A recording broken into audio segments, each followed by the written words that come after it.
one of the things that comes up in plant medicine journeys over and over again when people talk about their experiences is the appearance of archetypes as part of the inner journey. If you're in a place that hasn't decriminalized yet, we'd love to help you out. The non-mystical experience might be perceived as quote unquote better or somehow more legitimate than one. In certain types of experiences, there is this sense of relief despite not having this really powerful, profound inner experience. Could such a substance actually be really commodified? At the end of the day, when you have your eyes closed, you know it's you and the experience.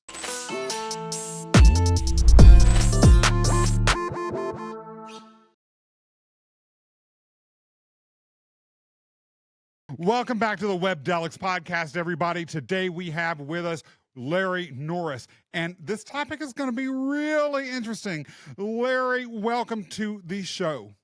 Thanks, Scott. Appreciate you having me here today, and look forward to discussing more, because I know we can get in depth with a lot of good conversation here. It's going to be a lot of fun, too. So what is this exciting topic that we are about to talk about?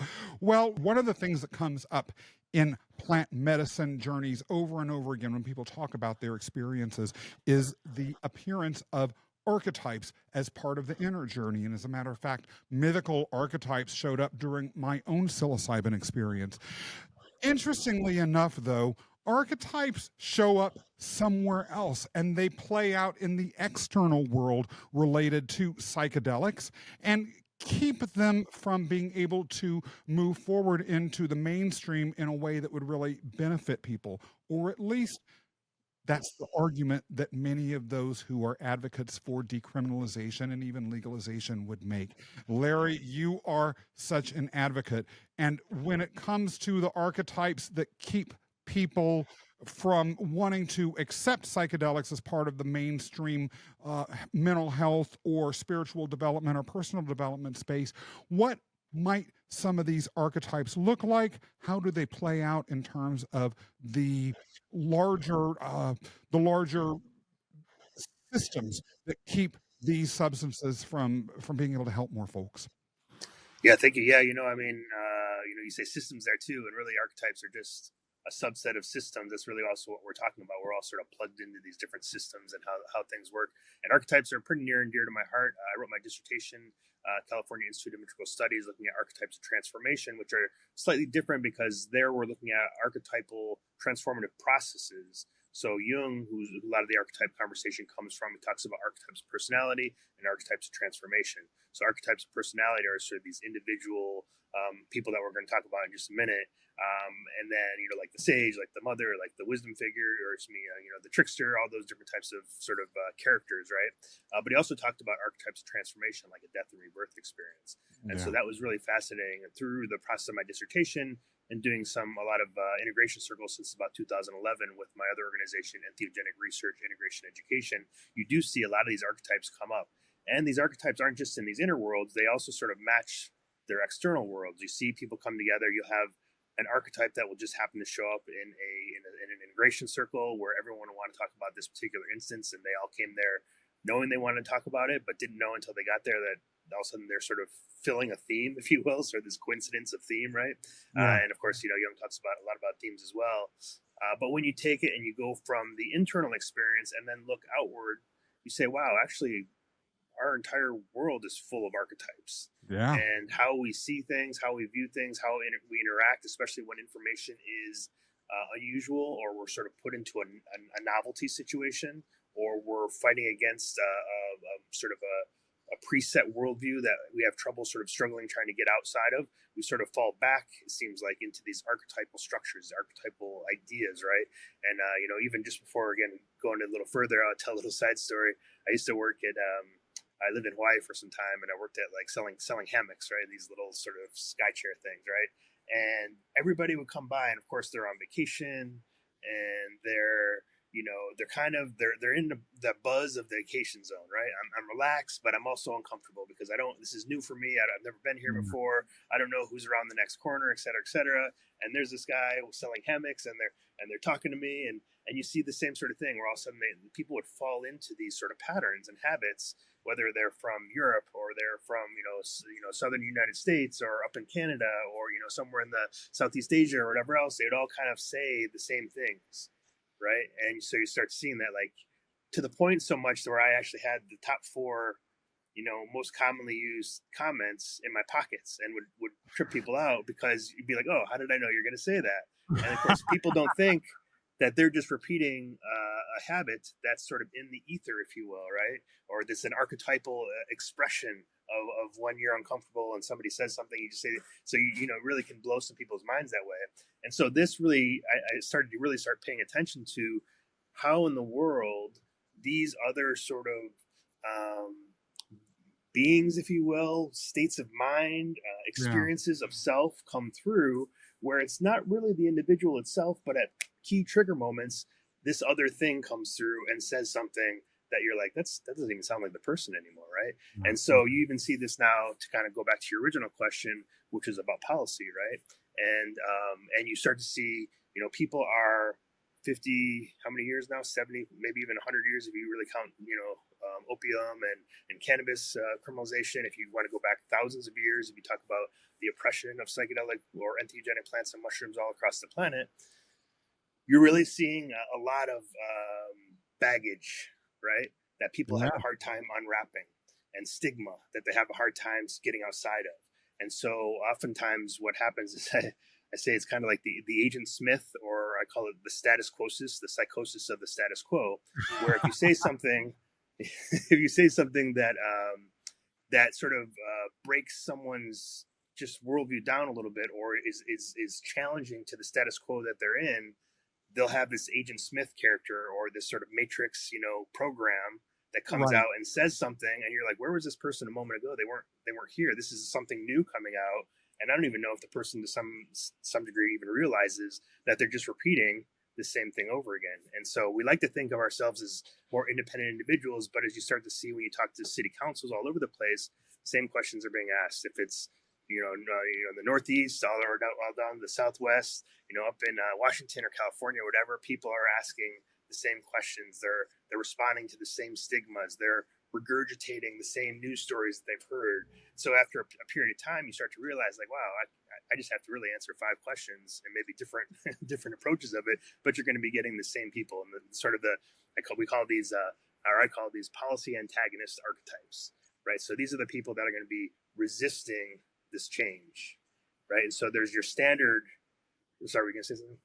Nope. Go right ahead. Okay, yeah. So there's your standard kind of that we right off the bat.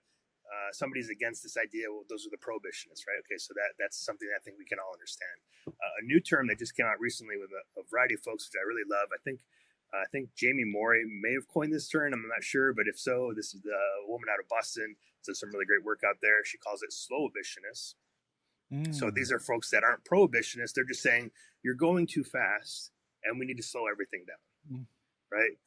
On one side, I can see if we're talking about putting entheogens on every street corner, okay, let's slow that down. But if we're just talking about not arresting people, we can speed that process up. I think there's no need to be throwing people in jail, right? There's not like a slowdown that we need to have for that, right? And then I would say the next sort of archetype are these gatekeepers for control. So this would be sort of deep pockets, or people that sort of have a lot of incentive to keep it controlled. Maybe it's research scientists or whatever else, people that are doing this in the university setting, and so they also don't want this to be available for everyone else, because you hear this a lot in this world. Timothy Leary ruined everything, which is kind of an interesting statement when it's really Nixon who criminalized everything, right? But this idea that there's going to be some sort of wild, kind of individual out there that's going to ruin their research studies. Gotcha. Let's first and foremost, let's talk about not getting people in jail, and then the research studies can come from that. But don't worry about ruining your research studies because somebody has a bad experience or what have you. Then obviously there's the sort of, all this is based around fear of the unknown, fear of novelty, fear of the big 3, right? Going crazy, losing control, or dying, right? Those three things that always come up sometime, not always, but oftentimes people come up when they have those big, difficult experiences, oh, I Yeah. broke myself. What am I going to do, right? And then what happens is you get maybe somebody that has one or two of those experiences.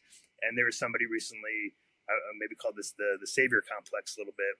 There's some New York Times article that came out not too long ago. He had like one bad experience when he was 19 years old, and now he's got a vendetta against everything because he thinks all experiences were bad.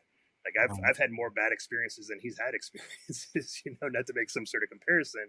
But when you're talking about these types of things, it takes nuance, it takes understanding, it takes complexity to realize, like, hey, some of them, they're going to be challenging. And some of them you have to sort of face yourself on this deep level that maybe you haven't really sort of seen yourself in that way before, or experience things that might sort of blow your mind a little bit, which could be difficult or upsetting for folks, So that's just a handful of the archetypes, and I'm sure it can continue on and go on for a little longer on that. But it's just really fascinating to see that. Of course, they're also the hype side of the archetypes, right? The this is going to save the world, or this will cure everyone with 250 million people suffer from treatment-resistant depression, and this is going to save everybody.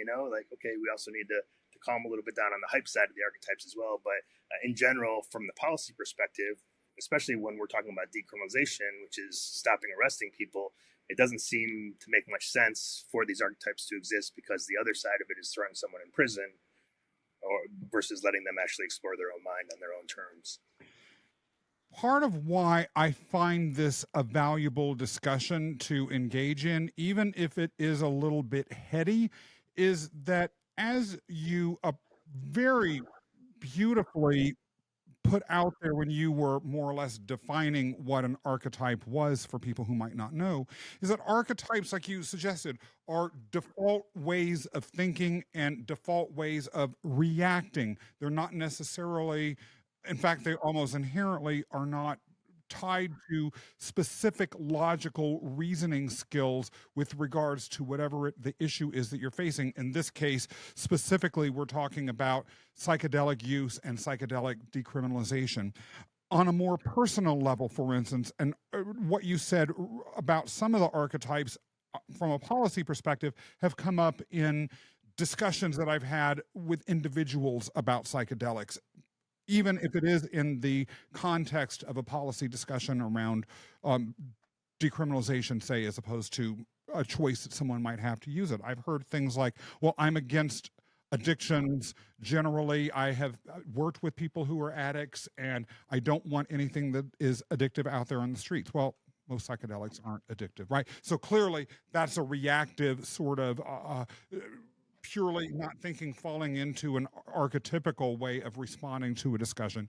One time I literally had someone say to me, I don't believe in using mushrooms because I don't believe in using unnatural substances to solve problems. I had to point out to her that mushrooms exist in the wild.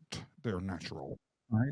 And then after that, she immediately went into, well, I am afraid of being a woman who is not in control of the situation that I'm in, particularly if there's a man around. Well, that's, again, a discussion that's reactive and not necessarily thinking, well, okay, there are female facilitators, right? Or there are women that have used psychedelics throughout history, thousands, hundreds of thousands probably, if not more. What are some of the tools that they use, or what are some of the protocols, as opposed to just, I'm afraid it shouldn't be because of this risk to females? On and on and on and on and on. Thinking when we respond to something like that's radical to us or new or makes us uncomfortable, like wider psychedelic usage or decriminalization, is our response really based in logic, or just we throwing out a reactive archetype? And when we're listening to political discussions, are we just hearing archetype speaking, or are we actually dealing with the issues that are at hand from a substantive position? How do you think that we each can walk into these sorts of discussions in a way that's more enlightened and informed? Yeah, definitely. Yeah. Well, I mean, I even want to just kind of speak to some of the things you said there recently. Other of those things that I've heard, one of which is like, oh, I'm afraid somebody's going to overdose on it. And we know that that's practically impossible with a lot of these substances. You have to have so many that the LD50 is way higher than you could actually ingest in the time. Also, it's funny you talk about the pure experiences kind of issue. That even happens not even so much with like, oh, I don't want to do anything unnatural, and then it's mushrooms I'm talking about, but even the idea of a mystical experience, it's considered to some who are strong, like, oh, I just have to, just me, there's somehow there's more like ego, and it's ironically there's more ego, and they're like, no, I can do it by myself. I don't need these other things to make me have a mystical experience, or this mystical experience provided by an entheogen or psychedelic or plant medicine is not a true mystical experience because it's not coming from the self or the source. Instead of saying like, hey, we're connected to this earth, these gifts are around us, let's take it, take a part and build a relationship with these different, sort of mystical, if you will, allies. So I think that's another interesting thing there. And then sort of the last thing there is that another thing that we hear a lot is this idea of the Wild West, right? Mm-hmm. And I was having a conversation with some folks in a ministry class that I'm teaching this month, and one of the guys there was mentioning, he's from like Arizona area. He's like, we have a different opinion of the Wild West, and it's understood sort of traditionally, historically. And according to him, he said the Wild West was much more egalitarian. It was much more queer based. It was much more like, connecting with each other and sort of not needing laws to tell you what to do. And so, how the status quo talks about the Wild West is it's like, oh, this is a super risky situation, and really how it maybe boiled down to in the actual Wild West was this sort of non-hierarchical structure of support and helping each other out. So again, just kind of interesting, even if we take some of these words that we've redefined over time to become this sort of modern day understanding of the archetype, when you sort of dial it back a little bit, you realize like, oh, actually, this is much closer to what we're talking about than what the stigma is that the current model is coming in to talk about. So, so in terms of like, how do we discuss this? How do we help people out? I think first and foremost, it's really hard sometimes to battle an archetype because the archetype is already dug in. It's dug in from years of the stigma. It's dug in from the years of being told to that person for XYZ reason why this is good or bad or whatever. So if you're just trying to like battle the archetype head on, it might not be so successful. But sometimes it helps to like, as odd as it sounds, I guess this is where the trickster comes into play, sort of bringing some humor into the conversation. Getting that person to laugh, getting that person to see things from a different direction might be helpful. Doing something unexpected, kind of like sort of short circuit that sort of reaction, that sort of habitual reaction into something where they're thinking again. It's almost like you have to restart the car, how wire a car, something you get them like, okay, we're back again. All right, we're back online. But I think those are the types of things that help. Sometimes talking to the individual in that archetypal language can be helpful as well. So if that person is a prohibitionist, for example, you offer them some research that's been done. You find things that's going to like sort of feed that archetype, so that archetype feels nourished, and then they're able to think back again and get back on point. So it's almost kind of like the person is overtaken by this thing, and you kind of figure out how to like find that person again within the archetype that's presenting itself. And then that's just kind of the fun game of navigation around, individual relationships and things like that. One of the things that you mentioned earlier that seems particularly potent as a argument pushing back against legalization or decriminalization of psychedelics is relating to mystical experiences. Mystical experiences, or experiences in quote unquote reality. Some would argue that you are stepping into a truer reality than the 3D world that we live in. Others would argue that you're stepping into a brain-based construct that's totally falsehood and totally constructed within the mind. But in any event, it is making these things which are inherently dangerous and removing us further and further from the world that we're living in now as particularly threatening.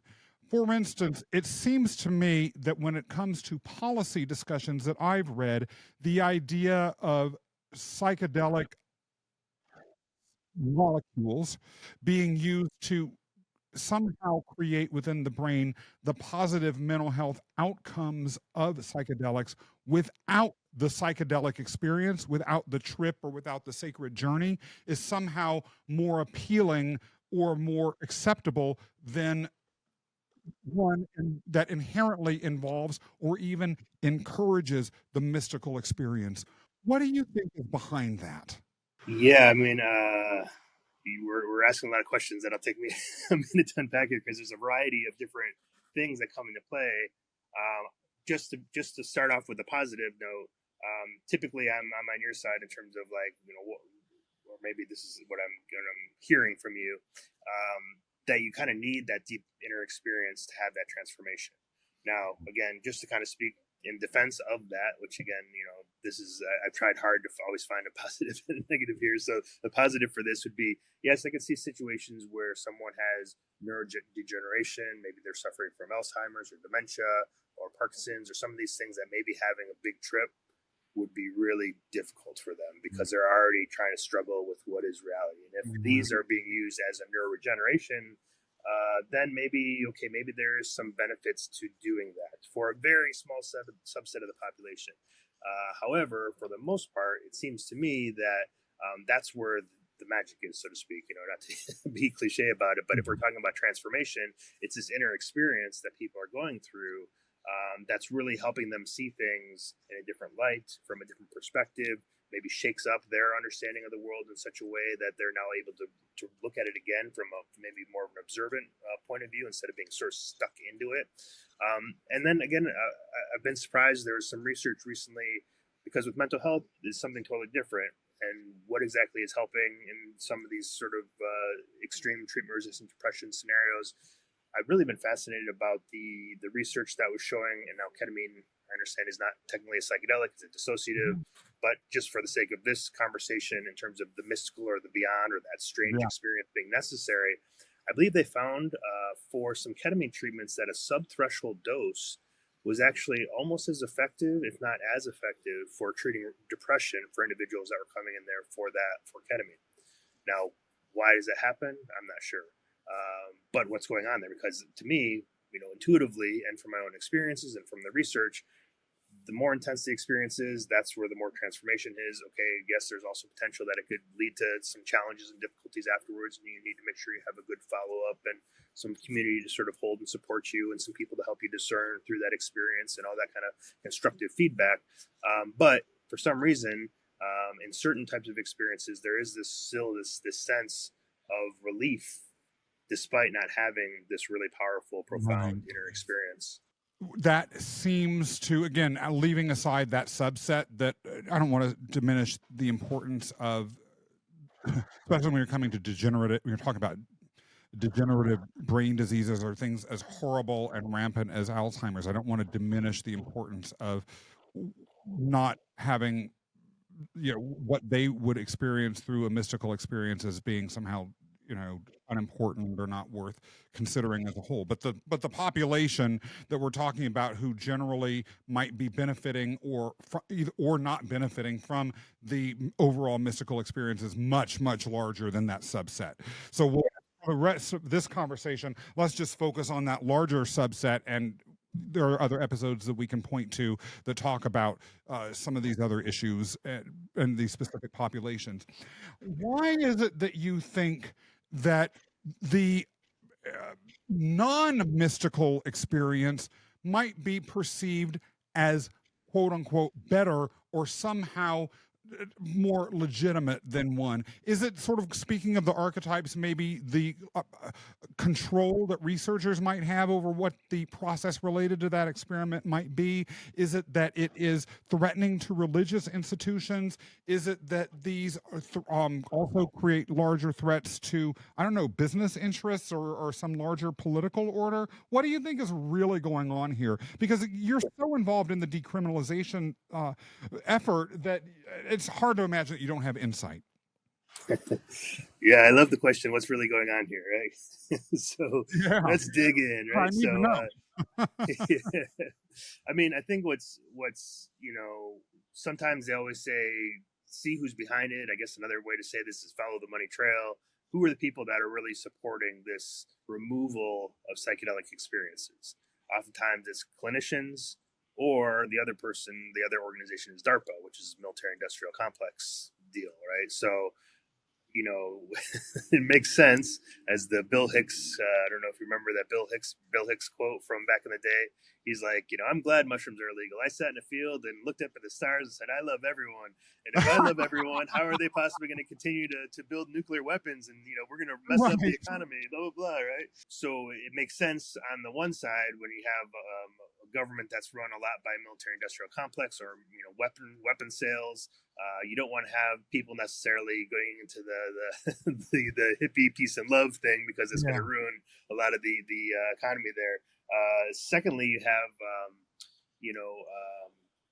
a lot of times I say that consumerism a lot of times is based upon this feeling of emptiness, right? This feeling of I need to get more so that I can show that off and be a full, nourished human being. And a lot of these experiences are like, well, you don't need that other stuff to be nourished. You can nourish by tapping in. You have the connection to source. You don't necessarily need to go through, whether it's the Church of Science or the Church of Church or the Church of, materialism or whatever it is. There's these other sort of religious, non-religious entities out there that exist that sort of fill in this gap or this void. When somebody has this direct experience of source or direct experience of connection, I really say that that's at the bottom of a lot of our mental health issues, because we have this disconnect. And so this helps us reconnect again in a different kind of way that we can actually now say, okay, wow, we don't need this other stuff. Now, again, not so good for the economy. What's interesting too about the mystical experience is, as you probably know, and maybe your listeners know too, this came, I guess, if we could look for the origin of the Western definition / quantitative scales that come from what a mystical experience is. How do you define something that's ineffable, right? This comes from like William James, who's kind of an American psychologist, philosopher way back in the day. His whole thing was nitrous oxide. He started exploring that. From James's work of sort of exploring and discussing, mystical experiences, W.T. Stace came along a little later, and he actually kind of defined out 6 or 7 different qualities of what a mystical experience is. And then from there, Hood, I forgot his first name, but Hood was his last name. You know how academics just know the last name, Hood et al., right? So Hood came up with his mystical experience questionnaire. So now they've come even further down from, in a way, kind of watering down what is an ineffable experience to be something that's now quantifiable for an individual to describe this for their studies, because of course we need to have the data sets for the studies. Wow. This is how we get our grant money, et cetera, et cetera. So even so, from the scientific perspective, they're finding that these mystical experiences are really a source of some of the transformation. And I think even the Johns Hopkins studies that came out in 2006 and 2008, that was the big thing, right? Mystical experience was one of the top, provided by psilocybin, was one of the top 5 most important experiences of this individual's life, compared with the marriage, their marriage or having their children or whatever else. Like, these are powerful experiences that people are having, right? So I think there is some sort of linkage, but then you get stuck in this like secularism of science. We can't talk about spirit. We can't talk about these things that we can't measure. This is a positivist worldview. If we can't measure it, we can't even talk about it, right? So that becomes problematic in that whole system of thinking. And then in terms of religious institutions, I think that for the most part, there hasn't been, like I said, I'm teaching this at a ministry school. It seems like there's some real openness here. And Tom Roberts, who's a professor out of Illinois or Indiana, I'm forgetting exactly where, he had this really interesting quote, which is like, this is the time for armchair mystics and philosophers to finally have a direct experience. Like an armchair quarterback, you're sitting there, you're watching the game, you're yelling at the screen, but you don't actually know what it's like to play. A lot of the folks that are talking about mysticism, a lot of folks that are talking about deep religious experiences, have read it through a book, have talked to people about it. They maybe had some direct experience, but this gives somebody like when you eat whatever it is you're going to eat, these mushrooms or whatever, good chance, if you have enough of them in X amount of time, you're going to probably have a direct mystical experience. And now, how much more rich and interesting and sort of full your understanding of the mystical experience is, because you've been in it. You're in the bubble. You've sort of explored around in a different kind of way now. So while religious institutions in general might be in the same way that the Church of Science, the Church of Materialism, et cetera, if you find the source in yourself, then you maybe don't need that. I think there is something to be said about community, and I don't know if I froze there or not. So community connection. So the church or the religious institution if done in a way that it doesn't become sort of too dogmatic, it does allow for there to be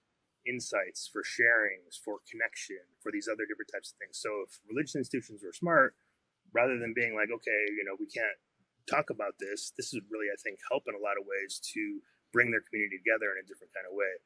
Again, I don't know if there's any kind of pressure around that in terms of that mystical experience, but some of the religious folks that I've talked with, don't seem to be against it too much. There is obviously this weird this weird element that comes into play where these plants are they were sent here to tempt us, right? Rather than saying, oh, this is how we connect with the divine. There's this sort of, again, maybe those elements of it maybe speak to this sort of fear of the gatekeeper, realizing that if you have a direct connection, you might not need the gatekeeper anymore. But you always there's always space afterwards for you to come back and chat and talk with it. So I don't think that's a smart idea for them to deny it, if you will. It is interesting. I would imagine that the idea of the direct access to the divine through plant medicines could also be threatening to religious systems that are extraordinarily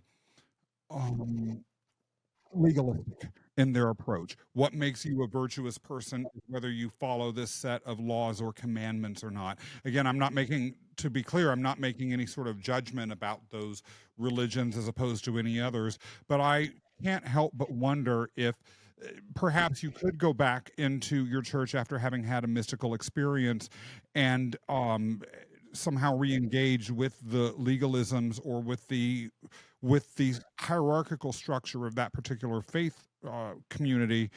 But if you have a direct access to the divine, why would you?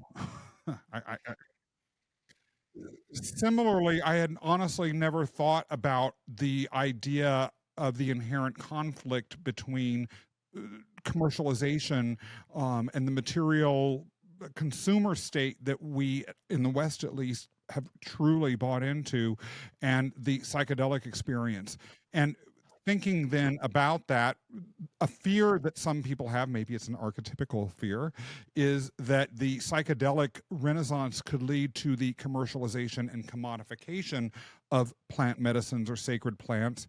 Yet it does also have me wonder, well, is that itself an overblown fear? Because if the fundamental nature of the overwhelming amount of plant medicine experiences is one of connection, one of finding yourself and filling the void that you might have been filling up with shopping or acquisition or showing off your wealth or whatever, could such a substance actually be really commodified? Because it inherently is destroying the very nature of commodification as an internal gratification tool. Right, absolutely. Yeah. And I think this is again sort of fine. You're touching on all these like really beautifully complex and sophisticated areas of the conversation where you're starting to see after a lot of conversation, people are starting to say, okay, wait, it's this, but this, and maybe some of this. So commercialization. The problem, I think, in general, is when you have this rush to patent or own. And then what you're doing is you're saying, we have access to this and we'll sell it back to you, but you can't grow this on your own. So one of the things we really focus on with Decriminalize Nature is this grow, gather, gift model. You should be able to grow your own mushrooms. It doesn't take much. You should be able to share them with your friends. If you've had an abundant grow, you should be able to connect with each other in this sort of deeper way. That's not, some sort of synthetic pharmaceutical that you don't know how to make, but, everyone probably knows somebody that knows how to grow mushrooms, and it's not too hard to figure it out yourself. So that aspect of it, I think the cat's out of the bag, so to speak, in terms of people everywhere learning to grow. And you go on YouTube, you can find tens of thousands of channels talking about different grow classes and how to do it in the right way and all that kind of thing. So I'd say that would be a positive. The challenge, I think, comes into play and again, we're not against any models that exist out there. We're just saying stop arresting people and then build those other models on top of it. But I am a little bit cautious around the potential hypersuggestibility issue that comes into play with these different experiences. And if you go to, if you want sort of revolutionary thinking and you go back into the status quo and are given this, then all of a sudden the status quo becomes your, sort of the giver of the divine, if you will. You kind of get sunk back, you assimilate into the previous worldview instead of accommodating and expanding your worldview or transforming your worldview. You're just sort of back into the same system. It's this loop that you go back into, and then all of a sudden you have a neuroscientist telling you, oh, well, that's just the neurons in your brain. You're not swimming in consciousness. Consciousness exists in the brain, and that's all it is, or it's just a hallucination of your neurons or something like that. And then, again, it kind of pulls away some of that, dismisses some of that transformative potential, because a lot of what's transformative is that the mystery and awe of what it is. Yeah. What is this thing? What are we sitting in? What are we swimming in, right?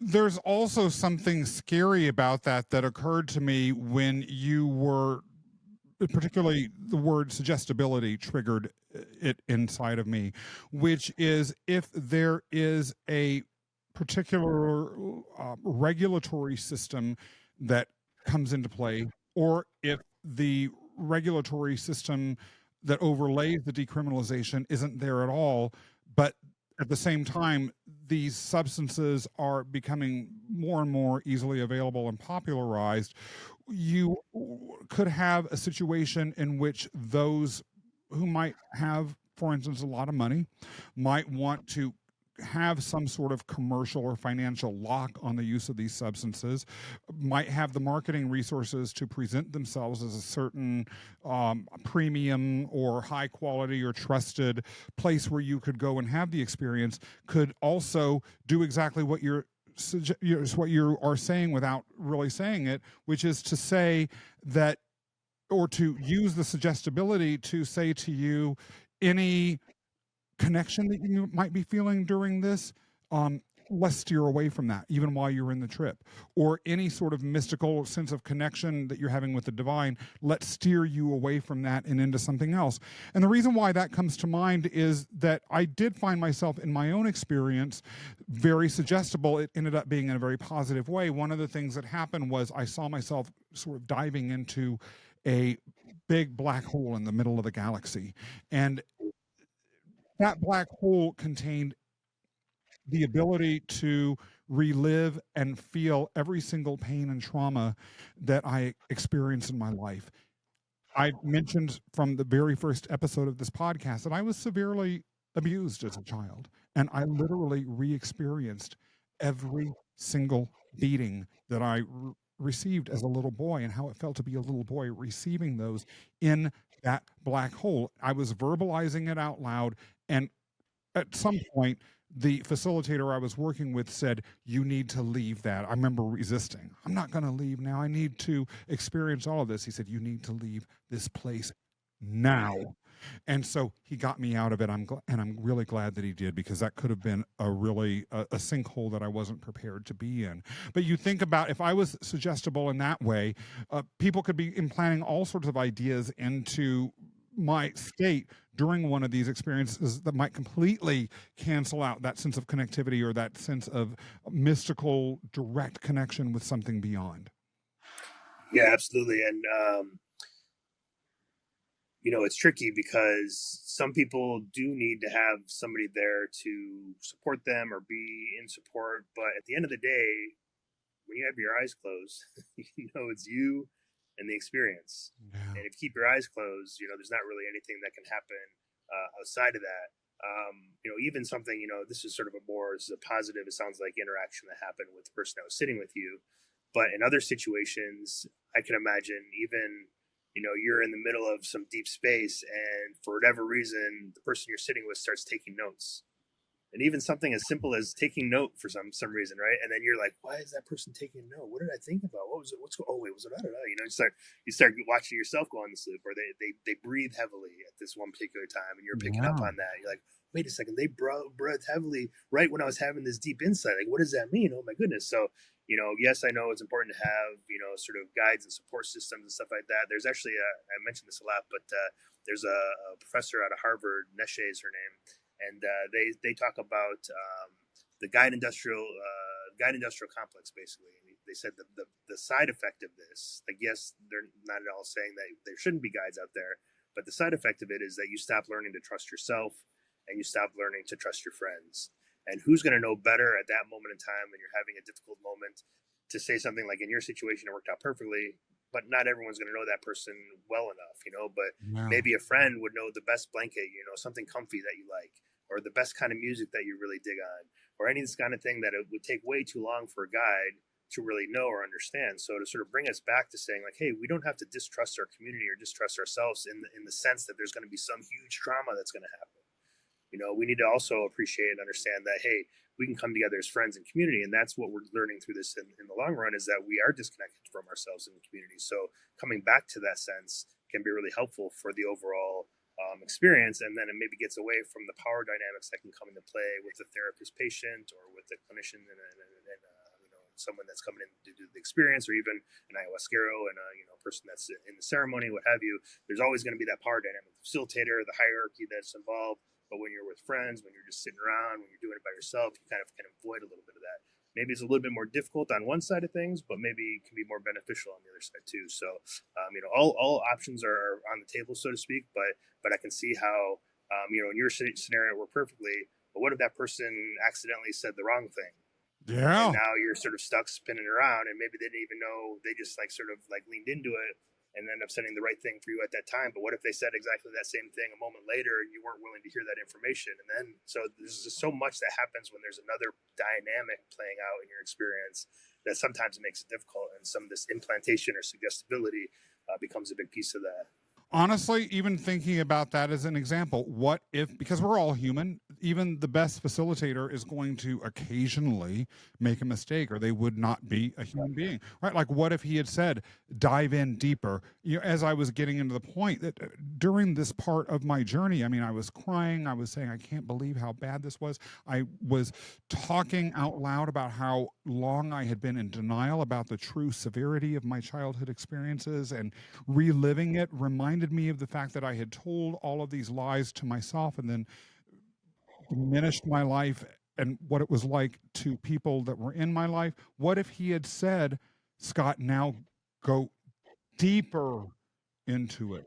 And what if something bad had happened? Because, we had discussions beforehand, and we had an extensive pre-ceremony intention setting discussion and get to know all this sort of stuff. But still, things can happen. And when it comes to discussions with regards to legalization in particular, what is the response that you might have to those that are falling into a fear-based archetype that see that as a real threat to the integrity of the process or the success of these being used without criminal repercussions in a larger population? Yeah, I mean, I think that's it right there. Like, we're not saying don't do those other things. We're not saying that there's a lot of development still to be learned. There's a lot of learning that we can even do from elders or indigenous cultures or people that have been in our own ancestry, our own lineages that have been working with this. So that's all going to kind of develop, but we're still kind of relatively young on that side of things. Mm-hmm. We're just saying stop arresting people from the Decrim side of things. And so I think it's really hard to argue, say like, oh yeah, well, we need to continue to arrest people so that they don't have that potential happen, that one mistake doesn't happen or whatever else, and for the most part, I think there's also the sense of like, and again, this is fear-based mindset. We're stuck in this. If it's difficult, it's got to be traumatizing. Or if it's difficult, there is some sort of sense of this, like, yeah, you can have really positive things coming from a difficult experience, but sort of the mindset out there is like, you need to have these people that are going to be, in charge. Again, that's a control mechanism that comes into play. Mm-hmm. And again, like I say, for me, I think I've had a handful of ceremonial experiences where obviously there's the person who's running the ceremony, guiding the ceremony, but it's still mostly hands off. There's not a lot of direct interaction that happens. But a therapist situation, I've seen some therapists that have been very, very, very directive. Even not really during the experience, but we're talking about afterwards in the integration. And it's like the person wanted to talk about this issue, and they just drove in hard on this other issue. And the person's like, whoa, just like kind of you're saying, maybe they'd gone the different direction. In this situation, they did make the mistake and they went the other direction, and you could see the person sort of reeling. And so that just comes with like, knowing how to sit with people and knowing how to hold space with people and being able to intuit how this person's feeling, and if this is a space, and if they're feeling that it's uncomfortable, to respect that. and to not sort of dive deeper into it. You know, I wouldn't be surprised in that scenario with your facilitator if maybe in another situation they did say, you know, go into it, because that is one of the sort of the statements that you often hear. You know, you got to go through it to get out of it. You know, or however that statement goes. You know, the only way through is in, or something like that. So that's also like a phrase that you hear commonly. So, but maybe not for everybody at that moment. So how people interact with the experience, how they're holding space for you, all really important. Also keeping in mind that in the Western view, this is more of a sort of a mental, psychological thing that's happening. Maybe in sort of more an animistic worldview, we're going to realms and seeing beings and revisiting other timelines, or, you know, all the things, you know, revisiting experiences to have an experience as that person, or to really fully experience the challenges and the trauma that you went through there. And it's got more of a sort of a spiritual veneer to it versus just being a mental health thing. So maybe in a different culture, it might have even been handled a little bit differently. You know, so that's another thing to consider as people go into these experiences is know what worldview you want to be healing from, because that's going to make a big difference in terms of how you choose your facilitator. Let's say that tomorrow, unlikely as it is, throughout the United States, all of Western Europe, Australia, New Zealand, and everywhere else that has a free, open, democratic society, psilocybin, ayahuasca, and other major psychedelics are suddenly decriminalized. That presumably would have, at least in part, have occurred after the archetypical adverse responses to them had been systematically dismantled in the public policy discussion. Once those archetypes shift from a policy discussion perspective, what can trigger them coming back? Do you think, in other words, that if the psychedelic renaissance gets to a place where decriminalization is the de facto state modus operandi for dealing with psychedelic use, we are at risk of going back into a period of repression? Or do you think that once the Pandora's box is open, psychedelics are out there, that's going to be the way it is? And if you do think there's risk of it going back into Pandora's box, what do you think might trigger such a regression? Yeah, definitely. So I would say one thing about Decrim is that it doesn't say let's slam this down everyone's throat. Mm-hmm. It just says let's not again, bring it back to that same point over again. Let's stop arresting people. Mm-hmm. So that means that the cultures that are already doing, the people that are already doing, are no longer criminalized. There are going to be a certain subset of people who are now open to this idea, because they'll never, you know, we hear this all the time. I would love to do this, but I'll never break the law. Right. So no matter what, I'm not going to do it. Well, I mean, the law's silly, but okay, well, I'm never going to break the law. So until this changes, I'm not going to do it. So that doesn't open it up to that group of people who are already interested. But there's a huge swath of people, legal, decrimmed, whatever, they're still not going to be interested in trying it, more likely, because of the issues of the fear of death, the fear of, going crazy or losing their mind, or, losing control or whatever else. There's just certain elements, just like there's certain people that don't drink or certain people that don't smoke cannabis. Cannabis is all over the place. You're not seeing everyone going out there necessarily, use has gone up, but you're not seeing everyone going out there and sort of taking advantage of it. There's this weird thing, it's called, I kind of compare it as like a scarcity abundance model. A lot of people say this around youth use of cannabis is an example. And the scarcity abundance dynamic is playing out that when I was younger, it's like, okay, someone's asked me to smoke some cannabis. I don't know if I'll ever get another opportunity again because, you're young, this is the first time you've seen it. So I'm going to do it now, right? But now it's everywhere. So the sense of rush, the sense of I have to get a hold of this now or I'll never get it again is gone. So now we're sitting in a model of abundance. And now it seems like youth use nationwide, at least in the U.S., has dropped dramatically. Really? Which is pretty impressive, from this. Yeah, definitely. I mean, I know it's definitely shown the case to be in Colorado, and I believe there's just an article that came out about maybe 4 or 5 months ago that showed that youth use across the nation has dropped pretty dramatically in terms of cannabis use. Another thing to consider is a lot of times when we were kind of doing the decrim side of things, and of course there's always the exceptions. We heard from some people that were working with the FDA that was saying, we're really happy that you guys are doing decrim because this makes our job a lot easier. Because when we have public support, now people are more willing to look at these studies. But you have these sort of gatekeeper mindset that says, oh, decrim, again, back to that sort of research potential, right?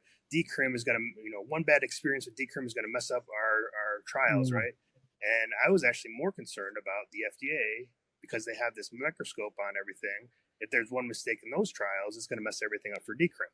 Now, that isn't necessarily the case fully, but I would say that there has been a bit of a pendulum swing that happened once the MAPS trials with MDMA didn't pass. Right. Because now people are like, oh, okay, well, the FDA says no, blah, blah, blah, blah. And of course, they don't sort of take in the complexity of the fact that, it was very ambitious of MAPS to even put in, therapy, because it's the Food and Drug Administration, not the Food, Drug and Therapy Administration. So there's a lot of, double-blind placebo and some ethical issues, all the things that come into play. But now the FDA is checking it out, and now that gets big headline news.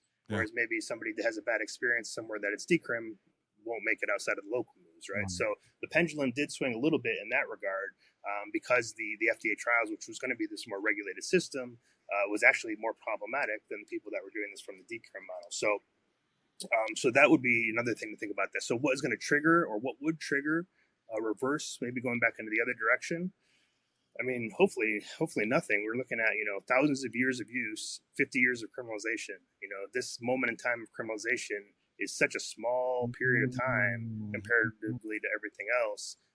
Hopefully that people will realize, like, okay, maybe legalization won't happen, but I think they don't want to spend any more resources. At least that's what I hear from law enforcement and all the places that we speak to outside of Chicago and Las Vegas, which seem to be really excited about how many people they arrest around mushrooms, which is odd. But outside of those places, yeah. So outside of those places, most places are like, oh, we're already on a tight budget. Why are we going to go after somebody that has mushrooms in the ground, or that's growing out some natural materials? So again, I don't know if they feel the same way about synthetic powders. Maybe this is where we kind of get that the nature aspect comes into play and really helps us out in terms of some of this moving forward. But I would say that, if there was like I don't know, if there's a revolution of mind, that might be difficult for everybody, right? But then definitely the genius out of the bottle, right? But I don't know in general. Maybe if it was something like mass amounts of I don't know. It'd have to be something that would be mortality based. I don't see people necessarily, again, this is just me projecting, so hopefully none of this happens, right? But I don't see just people having difficult experiences or people having breaks that they can come back from, or even a lot of that happening. I don't think it would be hard to put the genie back in the bottle. But if it was like all of a sudden, like everything was, causing deaths, which again wouldn't, kind of work with the whole history of these medicines as we've seen them, then I think maybe people would say, okay, we need to be kind of worried about this. But it seems like the pendulum, for the most part, even around all substances, even the AMA and recently the Massachusetts Psychiatric Association, are all behind decrim, at least. Maybe not legalization or therapeutic use, but decrim, because they see, again, the approach to substances by throwing people in jail is a silly approach. Wastes money, is against personal liberties, causes more problems between law enforcement and the individual, all the things that we can say about the Controlled Substances Act. It is sort of curious, by the way, when it comes to even mortality swinging the pendulum against the decriminalization of this stuff. Honestly, like, I remember in the 1980s, there was a group called Mothers Against Drunk Driving, MAD. It was incredibly successful in terms of reaching a lot of people. They had ads on TV everywhere. They had student groups organized in high schools and junior highs and even colleges around the country. And their goal was to bring attention to the lethal nature of drunk driving. Alcohol, which causes drunk driving, is something that clearly was related to the high mortality rates associated with drunk driving, but it didn't swing people against alcohol itself. I mean, alcohol still very much is legal, even though there's a social stigma and, in my opinion, rightful prohibitions on driving while drunk, right? So in a way, even sort of thinking about mortality, it might not hit the baseball back, might not hit the baseball all the way back out of the park. It might just throw it back a little bit or tighten some screws. But we've shown a remarkable amount of tolerance to mortality if we feel like there is some larger social benefit that derives from whatever activity it is that we're engaging in. Yeah, that's a good point there. Tobacco too, same sort of thing. You see Yeah. on the side of the packet, they do everything they can to scare you away from, the tobacco pack there, and people are still out there, and obviously it's gone down, in terms of use cases, but there's still people that are doing it. So, especially when it comes to this stuff being able to be grown, again, I don't think at this point in time, I think there's no chance of getting at least with mushrooms because they're so easy to grow, and probably San Pedro cactus, and when you talk about some of the analogs of ayahuasca, not ayahuasca itself maybe because it has the Banisteriopsis copy vine is a big sort of thing to grow. But if you look at ayahuasca as the modulation of DMT with MAOI, I think somebody Jonathan Ott, who actually passed away not too long ago, said there's about 4,000 combinations of plants that could be create something similar to ayahuasca, including something like ayahuasca, which is like prairie grass and something else, or mixing Syrian rue or passion flower and these other types of things that are MAOIs with these DMT type grasses.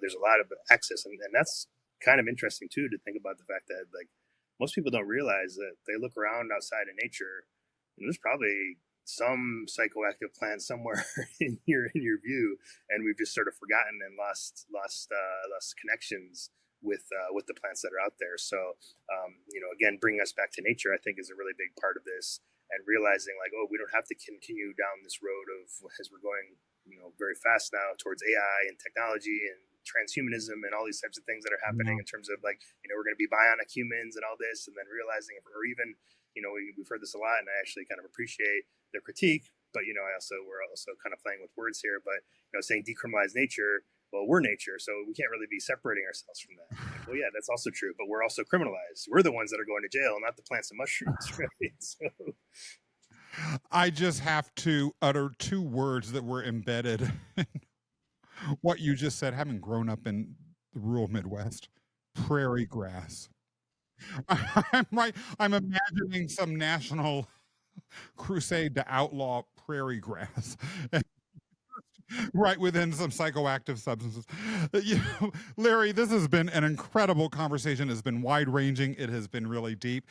It is spread and sprawled out so widely that I almost don't know where to begin to pull from in order to think about a takeaway that I might be able to hold on to, because there are too many of them, including prairie grass. But one thing that I think is really going to be useful for me, not just with regards to the psychedelics debate, although that's obviously what we're talking about right now, but in life, which is when you are engaging, or when I am engaging in a debate, when I'm hearing about an idea that's new or making me uncomfortable, am I really arguing from a place of rational thinking, of absorbing the information or the proposition, thinking it through, and responding with pure logic or reason, or am I fall backing into archetypical thinking? And in a way, that fall back into archetypical thinking as a sort of mindset to check ourselves with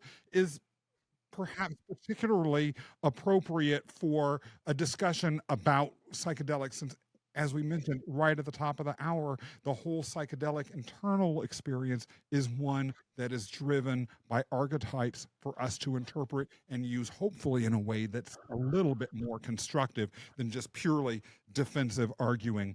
If there is one thing that you would like the audience to take away from this discussion, or something that you didn't get a chance to say but you want to right now, Larry, what might that be?